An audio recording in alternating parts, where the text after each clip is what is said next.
So in this 10th chapter, Bhagwan, after listening to Arjuna's request, he reveals his main vibhutis, main expressions on which we can meditate and realize Ishvara.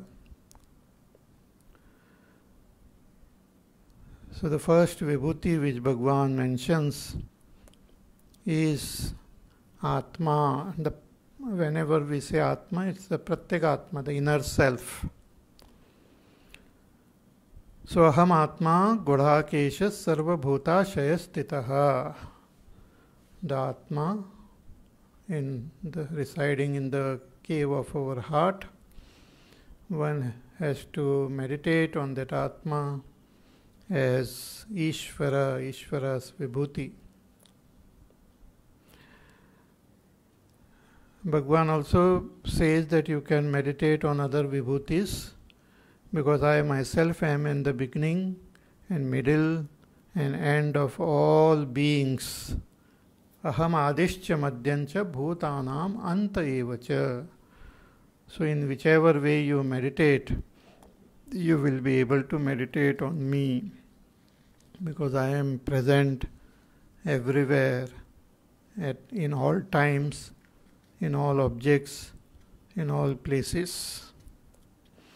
Bhagwan says, among Adityas, the 12 Adityas, I am Vishnuhu. Adityanam aham Vishnuhu.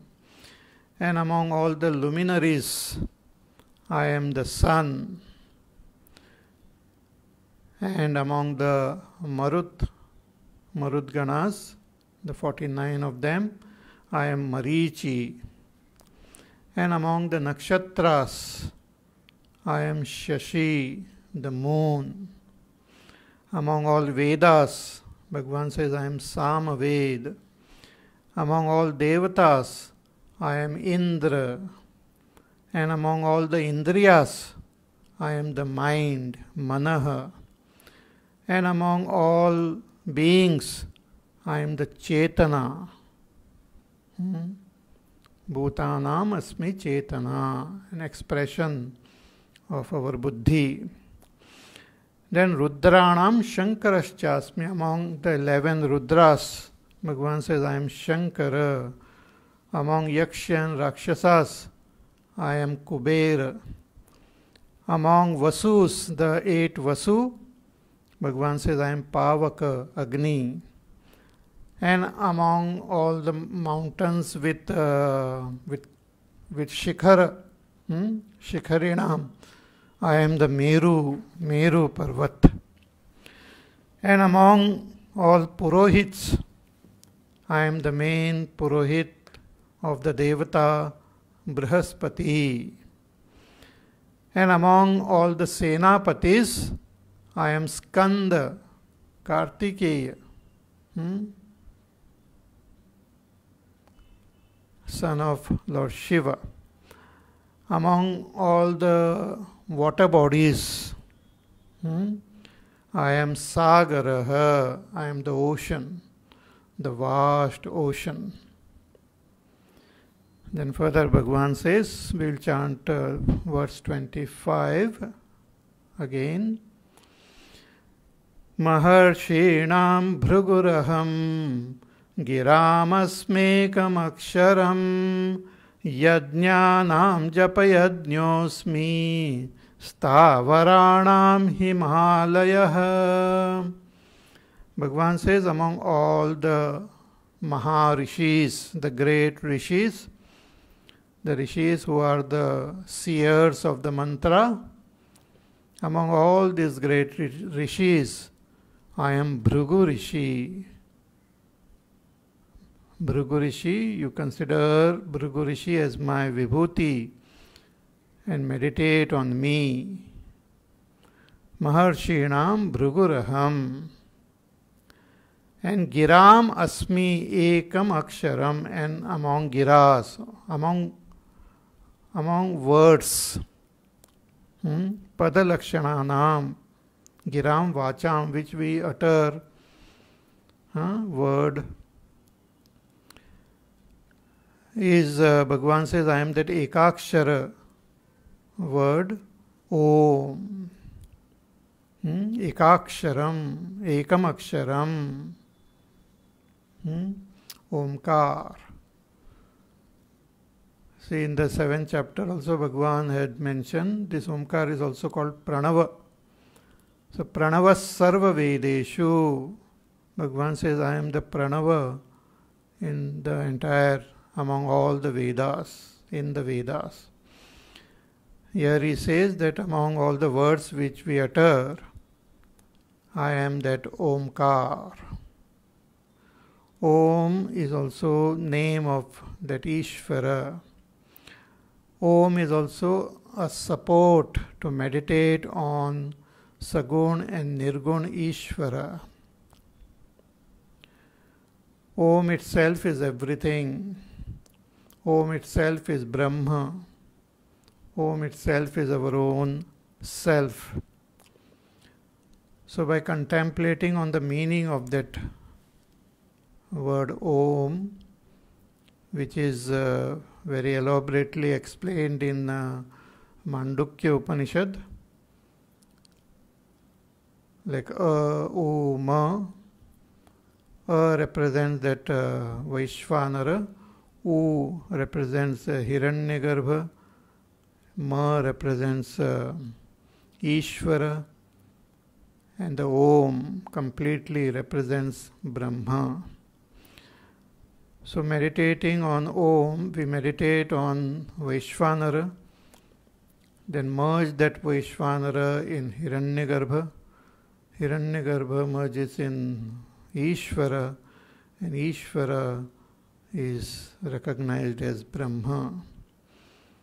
At our level, the waking self is merged in the dream in the deep sleep, and that is merged in Turiya to recognize our own Turiya Atma.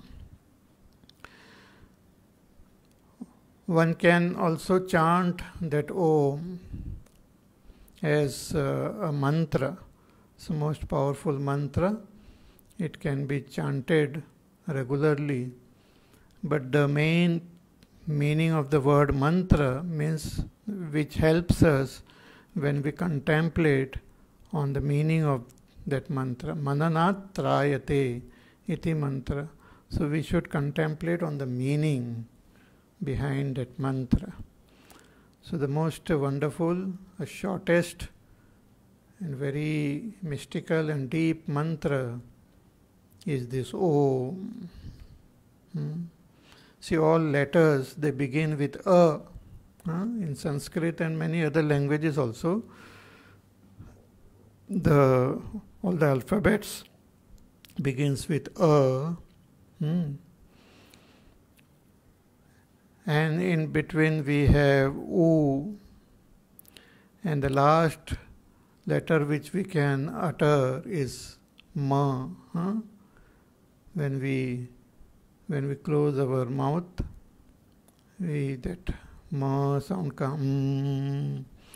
So A, U, Ma denotes the entire range of all the sound and all the mantras and all the names.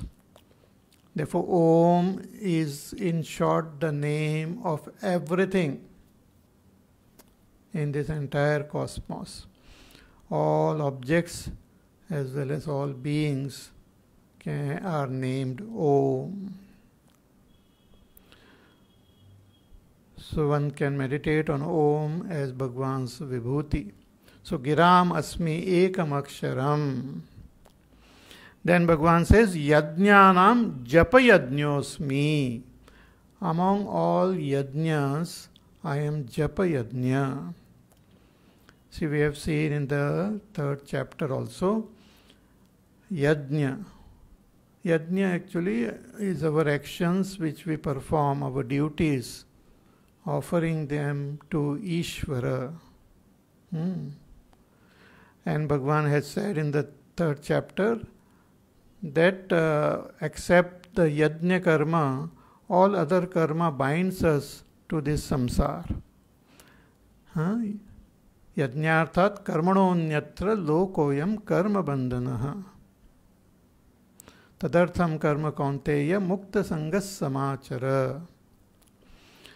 So one should perform karma with yajna bhavana, dedicating our karma to Ishvara with Ishvara bhavana. Among all the yajnas, also there are various yajnas mentioned in our Vedas, wherein we perform those ritual, offering them to the devatas and to Ishvara. Among all the yajnas, the simplest and the most wonderful yajna, Bhagavan says, is Japa Yajna. Japa is a repetition, to repeat something loudly or in our softly or in our mind, to repeat a mantra or repeat a name or repeat a shloka or sometimes repeat a stotra is what is called japa. To keep repeating with full attention is the greatest yajna. See, we not only perform action with our body, but we perform action with our speech also, with our mind also. Among all these actions which we perform, the action which we perform with our speech is very powerful. Through our words, through our speech, we can perform action and bring about transformation in ourselves and in the world around. It's a very powerful speech. But when we express our speech dedicating to Ishvara, then it becomes a yajna. If we just use our speech just like that, it is not yajna. When we dedicate our speech to Ishvara, it's called yajna. See, Sant Jnaneshwar Maharaj, he wrote a most beautiful commentary on Bhagavad Gita, which is popularly known as Jnaneshwari. In that also at the end he prays to Bhagwan, and he says that I have offered this Vag Yajna, my speech as Yajna to you. Means the whole commentary considered it as a Yajna offered to Ishvara. So it's a simple yajna. We don't have to prepare a Havan Kunda. We don't have to kindle fire. We don't have to offer some ahutis. We don't have to chant elaborate mantras. This japa is the simplest form of yajna. Wherever we are, in whatever condition we are, we can do this yajna. Just chanting some mantra, or even simply by chanting Bhagwan's name regularly becomes a yajna. There are various mantras in our Vedas, also in the Puranas. Bhagwan's names are there, and the mantras are there, like Om Namah Shivaya, Om Namo Bhagavate Vasudevaya. Om Namo Narayanaya. They are in the fourth case wherein we do Namaskar to Bhagwan. Or we can chant Bhagwan's name in the vocative case, addressing Bhagwan, calling Bhagwan directly. Ram, Ram, Ram, or Krishna, Krishna, Krishna, Shiva, Shiva, Shiva, Shiva. So this mantras, not only in our Sanatan Dharma, this mantra is being, japa is being said, but it is said in many of the religions which are present in modern times. They also talk about a mantra. I mean, they also talk about japa, chanting Bhagwan's name or some mantra regularly. So yajnanam japa yajñosmi. This mantra can be chanted loudly. Uchchamastavad uchchamandata chittajam japa dhyanamuttamam. One can chant the mantras loudly so that others can also hear if they are present, and we can also hear. Or we can chant mantra softly within our mouth so that only we can hear. Or we can chant the mantra silently in our mind itself.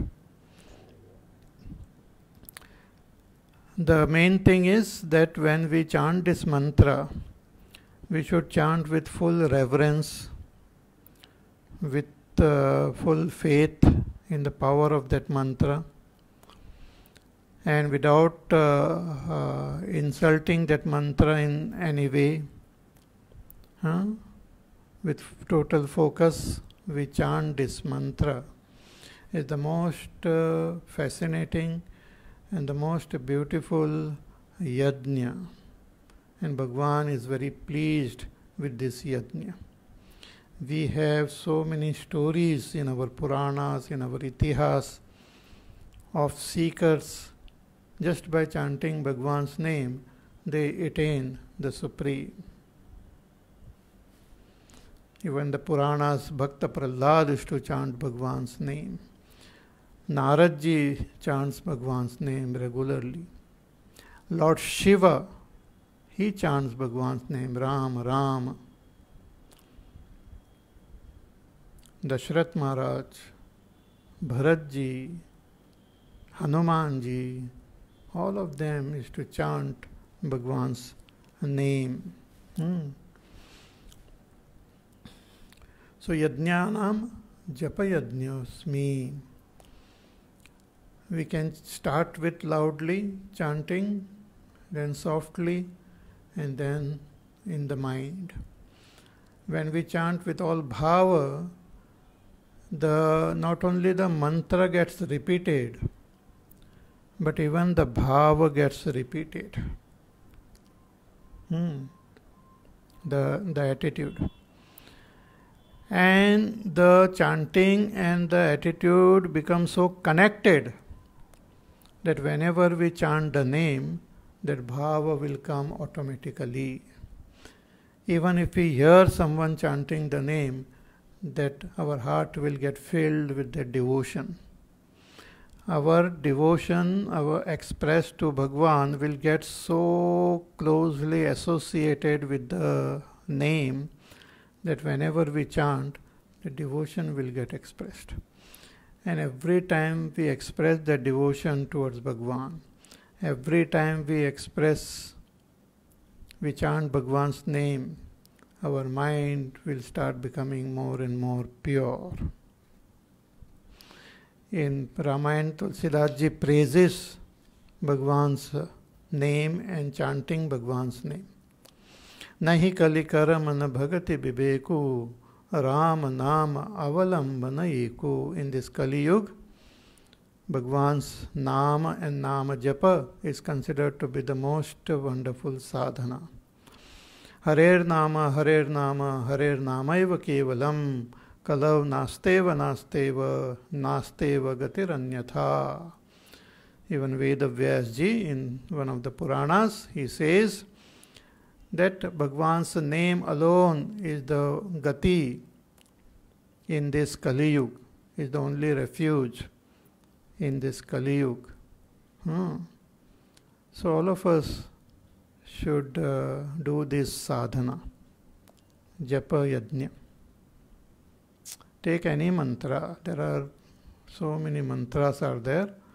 Whichever you like, you can choose any name, whichever you like,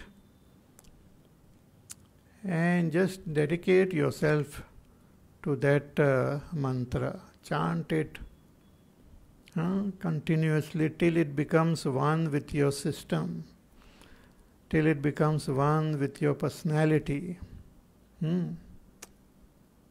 Sant Jnaneshwar Maharaj says that we like a particular mantra also because we have done the sadhana in our previous life.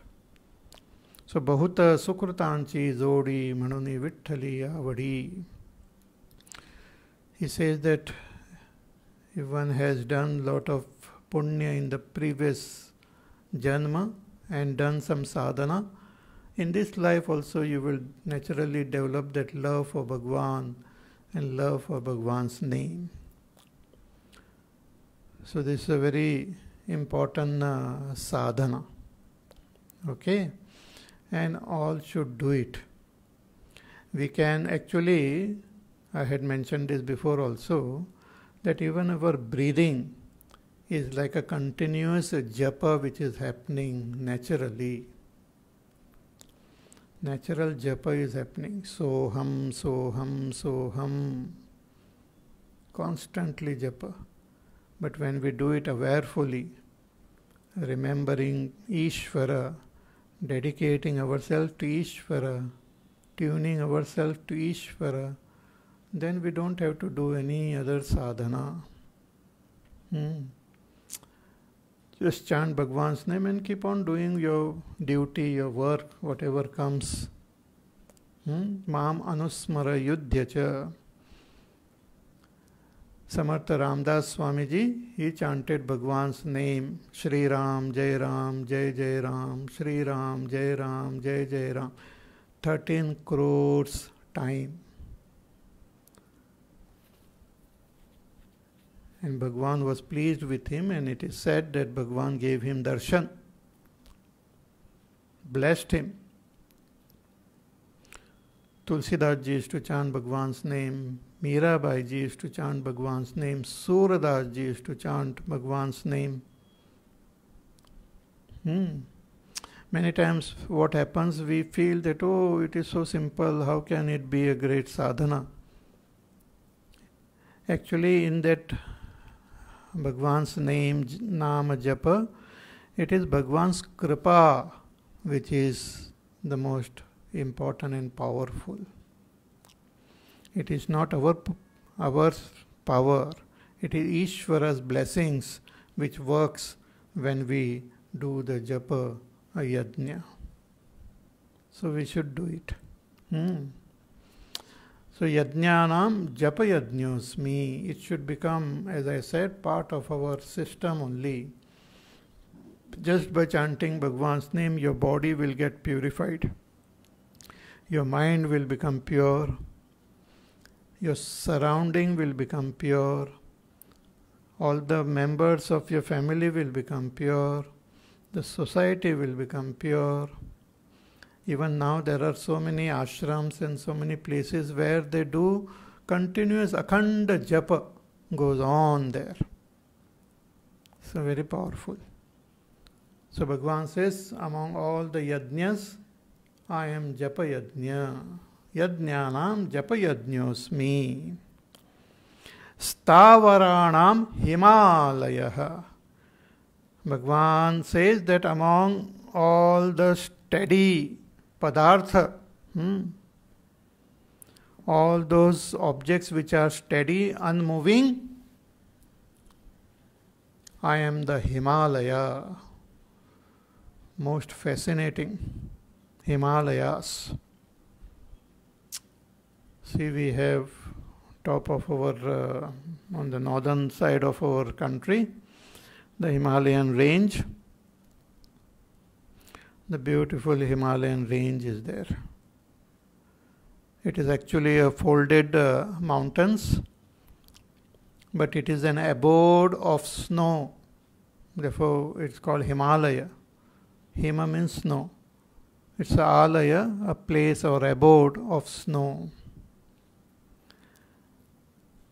So the entire range is there of the Himalayas, with the Mount Everest as the highest peak. But so many peaks are there. Mount Everest is about 8.8 kilometers, but there are so many which are also quite high, with snow-clad mountains appearing so wonderful. If you are in the Himalayas, at different times of the day, the Himalaya looks different. Also during the winter, during summer, during full moon, night, early in the morning, the Himalayan range appears different, most magnificent. If you keep being in the presence of these Himalayas, in the Himalayas, if you keep meditating, even with your eyes open, keep looking at those mountains, our mind will become calm and peaceful. Samartha Ramdas Swamiji, he says that if you meditate on that which is chanchal, that which is unsteady, our mind will become unsteady. But if you meditate on that which is steady, sthira, your mind will also become sthira. So Himalayas, when you look at these majestic mountains and just looking at them, the mind start becoming calm and peaceful. The entire Himalayan range from time immemorial is always occupied by great rishis, munis, tapasvis, vairagis. Even our Swami Taponji Maharaj used to stay only in the Himalayas, in Uttarkashi, in Gangotri, and used to wander all over the Himalayas. See, we have the Char Dham in the Himalayan region. Gangotri, Yamunotri, Badrinath, Kedarnath. We generally go by car or something like that, vehicle. But Taponji Maharaj used to go from one place to another directly from top only.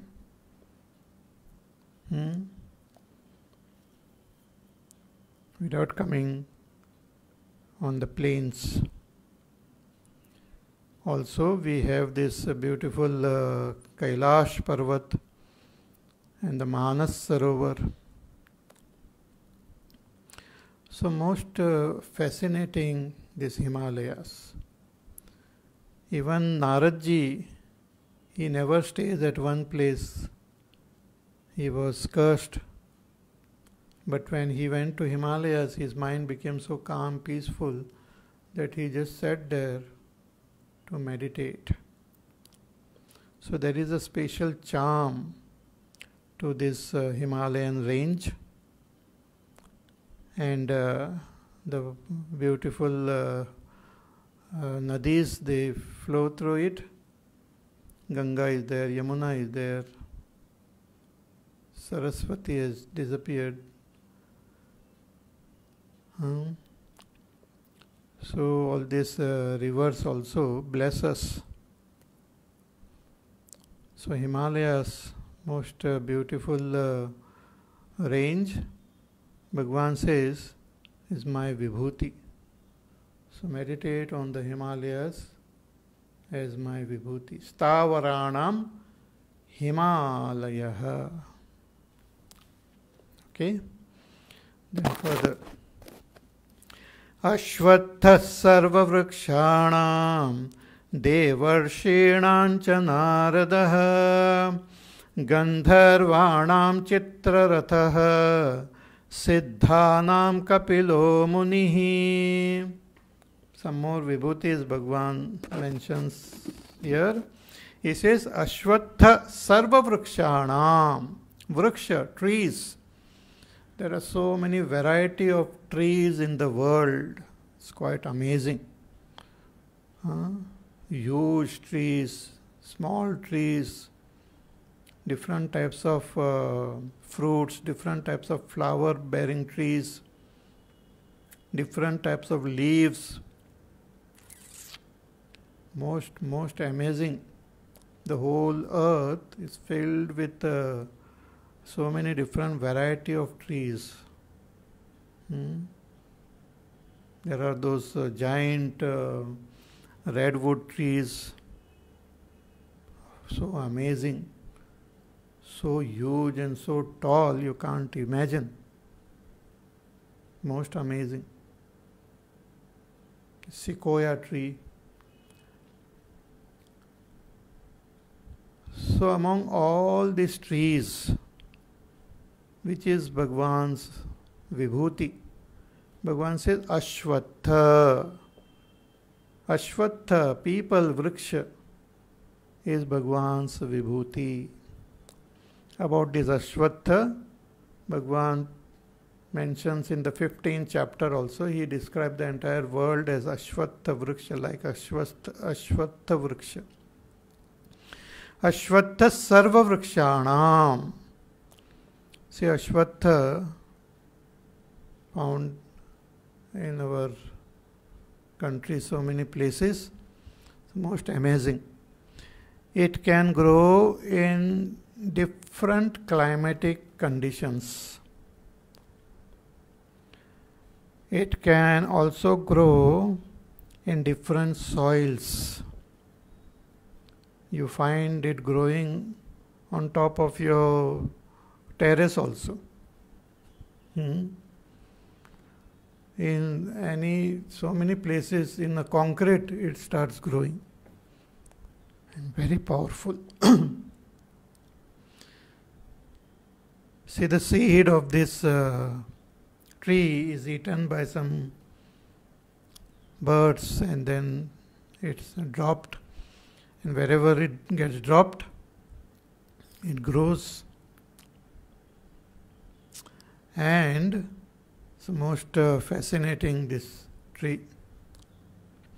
So Bhagwan says, Ashvattha sarva vrikshanam. Among all these trees, you consider me as Ashvattha.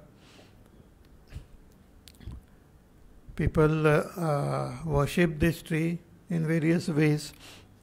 We can do pradakshina of this tree. We can offer water to this tree. And the seekers, tapasvis, they sit under this tree to meditate. This tree helps to meditate. Even it is also called as Bodhi Vriksha, where Gautam Buddha had sat to meditate.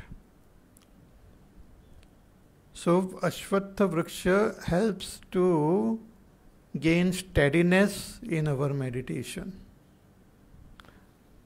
It is also the expression of our faith. So when we sit and meditate under the Ashvattha Vriksha, our dhyana becomes very steady. In the good old days, these Gurukulas, the teacher and students is to sit under this Ashvattha tree and study the scriptures. And it grows has got a so broad, so many foliage and broad base that even cows and horses are tied under this tree and they get that refuge under this tree. So Bhagavan says you meditate on this Ashwatha Vriksha as my Vibhuti. Ashwatha Sarva Vrikshanam. Then Devarshinam cha Naradaha. Then among all the Devarshi, the great rishis who are also Devatas, I am Narada. Narad is one of the Devata. Naradji is a mind-born son of Brahmaji. Naradji was he himself has told his own charitra. He was a Gandharva in one of his life. Then he became a human being. And he used to, as a human being, as a little child, he used to do satsang. In the sense, he used to serve the sadhu sannyasis. His mother was very poor. She used to work in someone's house. So a lot of the sannyasis, sadhus used to come there. And Naradji, as a little boy, used to serve them and listen to them. And after listening to them, he got so fascinated with Ishvara that he started constantly remembering and thinking about Ishvara alone. He just went to the forest and constantly used to meditate on Ishvara. And Bhagwan was happy with him and he gave him Naradji's darshan. So Naradji saw Bhagwan in a particular form which he was meditating upon. And then Bhagwan just disappeared again. So Naradji wanted to again see Bhagwan, wanted to have his darshan again. Then there was this Akashvani, he said that you won't be having the darshan again, but then you will be born again and you will constantly be in tune with me. You will always be devoted to me. So Naradji was again born as the son of Brahmaji and is a great devotee of Ishvara and constantly meditates and sings the glories of Ishvara. He has that musical instrument and goes all over the world singing Bhagwan's name and his glories and sharing it with everyone. I had mentioned that by his grace only, Vedavyasji, he wrote that Bhagavata, Valmiki ji wrote Ramayana. Naradji is welcome by all the beings. Even the Rakshasas, they welcome Naradji because they know he thinks good of everyone. He thinks of their welfare. So Naradji is like a missionary, spreading the message of Bhagwan throughout the cosmos. He wants everyone to become Bhagwan's devotee and gain that enlightenment.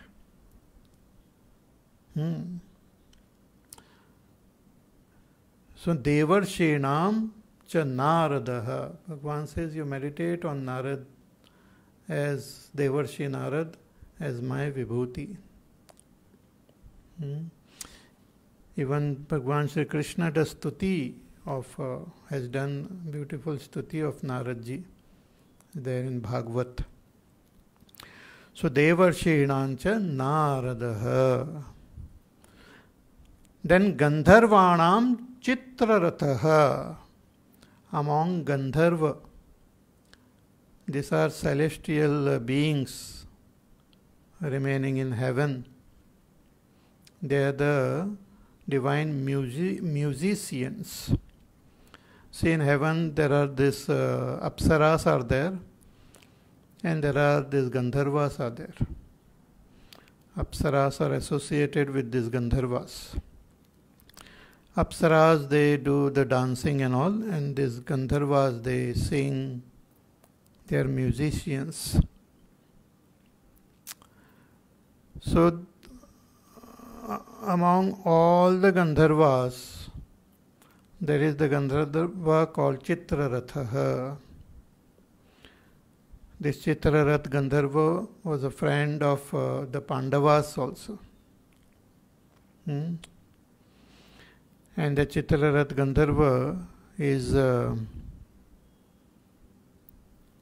main important Gandharva. So, Bhagavan says he is my Vibhuti. Gandharvanam Chitraratha. See, even music plays a very important role in our sadhana. Through music, we can attain Ishvara. See, Naradji was also once upon a time a Gandharva. All these Gandharvas, they have this ability to sing.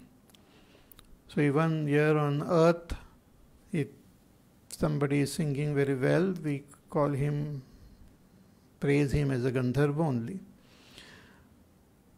So through singing, we can invoke the feelings which are there in our heart and dedicate them to Bhagwan.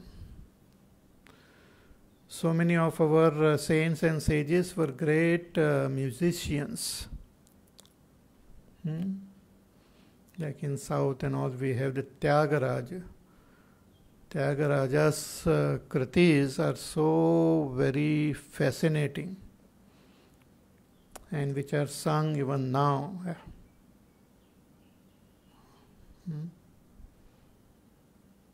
Yandaru Manubhavulu. So many of them are there, wherein he praises that Bhagwan in different ways. Mirabai ji used to sing and dance. So all our these art forms are also very beautiful when they are dedicated to Ishvara.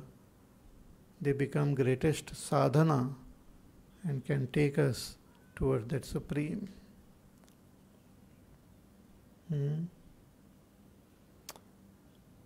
Even Ravan was a great musician. He used to play that Rudra Veena very beautifully and sing the glories of Bhagwan. He has also composed that beautiful stuti of Bhagwan.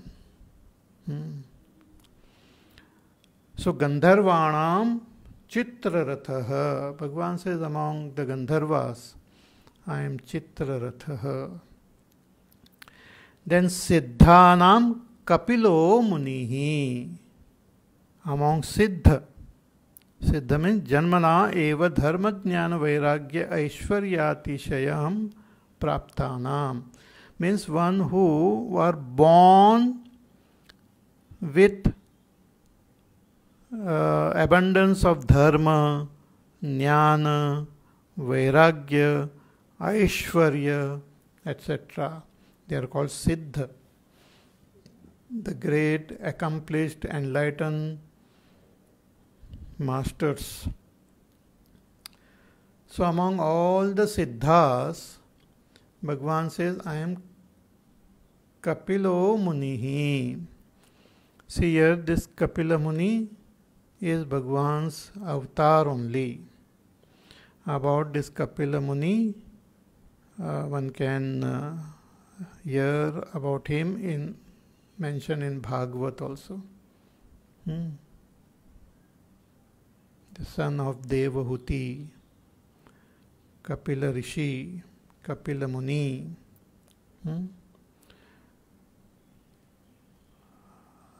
He also taught to his mother.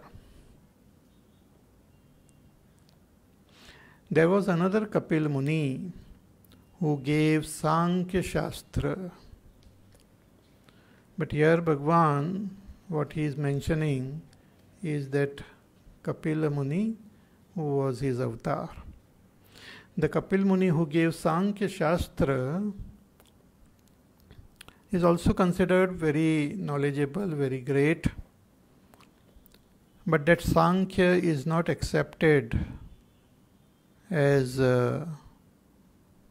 true, is not accepted as the ultimate truth. In Sankhya philosophy, they talk about two realities, Dvaita, Prakriti and Purusha. So all this world, everything is Prakriti, and the one who is experiencing this world is Purusha. And they believe that in every body there is a Purusha. So there are infinite Purushas, and this Prakriti is there. And due to association with this Prakriti, we are bound. When we dissociate ourselves from this Prakriti, we become free. In Sankhya, they don't believe in Ishvara, only Purusha and Prakriti. And Purusha and Prakriti are two different existences, two different realities. They believe that Prakriti itself has converted itself into this world. They also called as Prakriti as Pradhana. Pradhana by itself converted into this world. Purusha is not at all connected to this Prakriti, but is associated due to ignorance. So when the Purusha gets separated from Prakriti, he becomes free. And this separation can happen through Abhyas and Vairagya.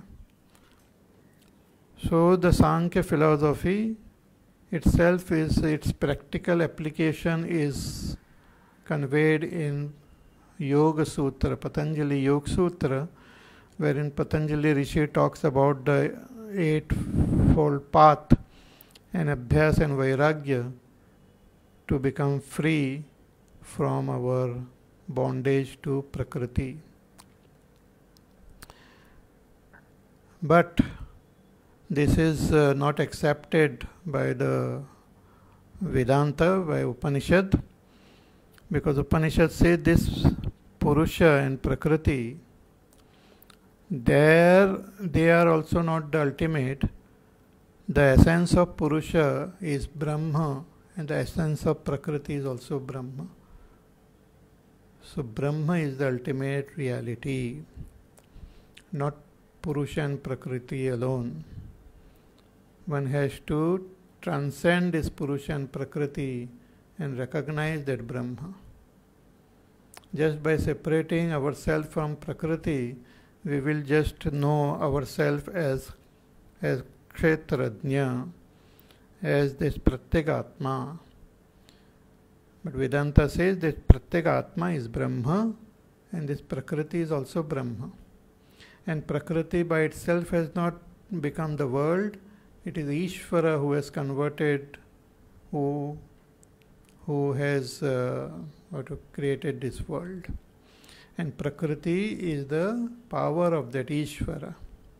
Prakriti is not independent. Prakriti is the Shakti of Ishvara, and through Ishvara only the world gets created.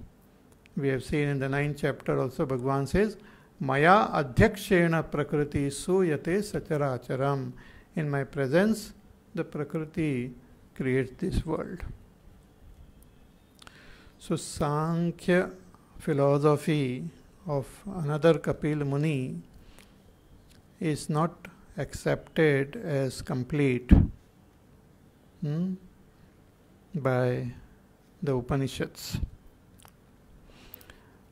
But here what Bhagavan is talking about is another Kapil Muni who was Bhagavan's avatar and who also spoke about Prakriti Purusha, but he also spoke about Ishvara. So he gave that knowledge of Brahma to his mother Devahuti through this Prakriti Purush, and also he talked about bhakti towards Ishvara. So Siddhanam Kapilo Munihi. So among all the Siddhas, Bhagwan says, I am Kapila Muni. Okay. Some more vibhutis are there.